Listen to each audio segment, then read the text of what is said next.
Après avoir parlé de la mère, on reste au sein de la famille Rengoku avec cette fois le père, Shinjiro.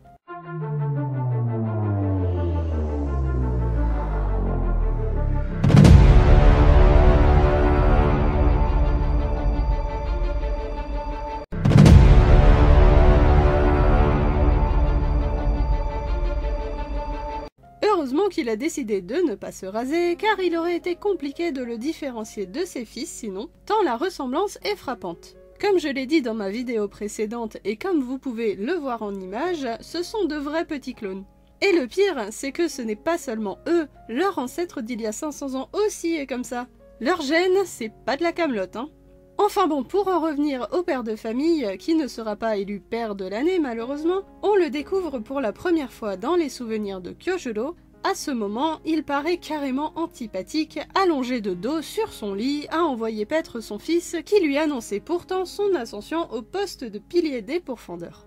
On comprend vite qu'il n'a pas un caractère facile, plutôt colérique même, et aussi très cynique. Il n'a plus l'air de croire en rien, et encore moins en la mission qu'il avait lui aussi quand il était pilier de la flamme, celle de battre Muzan et ses démons pour sauver l'humanité.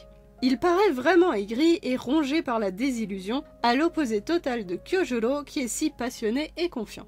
Pourtant, il n'a pas toujours été ainsi. Kyojuro se souvient de lui comme d'un combattant émérite, dévoué à la cause et se comportant comme un véritable père aimant avec ses enfants.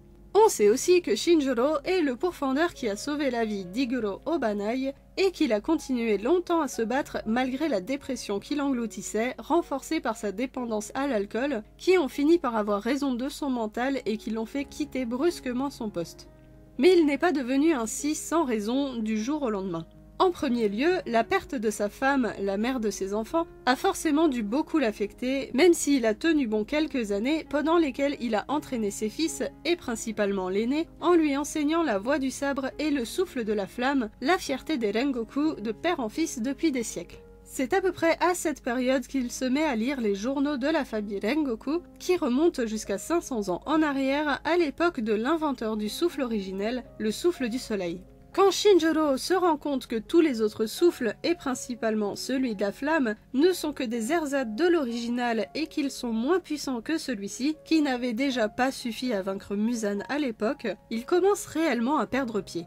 Il se rend compte que leur combat est vain, qu'il ne peut rien accomplir de plus et qu'ils ne font que retarder l'inévitable victoire des démons, tout du moins c'est ce qu'il se met à croire. Il entre alors dans un état dépressif et désabusé qui le fera petit à petit abandonner autant son poste de pilier que son rôle de père, allant même jusqu'à se montrer violent verbalement mais aussi physiquement avec ses deux fils, même après la mort de Kyojuro qu'il va dénigrer.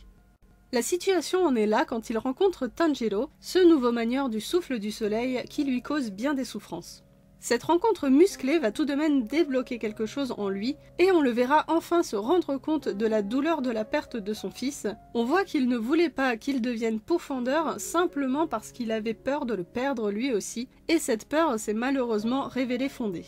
L'électrochoc aura été suffisant pour le faire enfin réagir de façon positive, puisqu'on le retrouvera ensuite pendant la bataille finale, où on le verra protéger Ubuyashiki Kiriya et ses sœurs, accompagnées d'Uzui Tengen.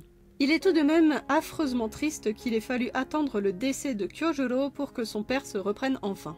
Shinjiro est vraiment dans la lignée des personnages qui nous montrent clairement que tout n'est pas juste noir ou blanc dans les deux camps, et que les pourfendeurs ne risquent pas seulement leur vie à se battre, mais aussi leur santé mentale et leur bien-être familial. Ça montre aussi les ravages que cause le deuil et la dépression quand elle n'est pas prise en charge, renforçant encore la profondeur de l'œuvre de Gotoge Koyoharu.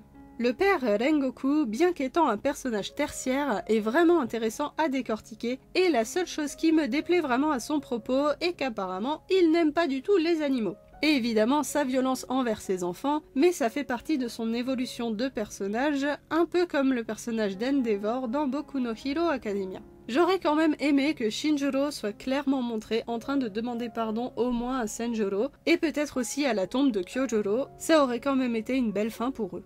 N'hésitez pas à me dire ce que vous pensez du personnage du jour dans les commentaires. En attendant, prenez soin de vous et au plaisir de vous retrouver dans un autre coin de la chaîne.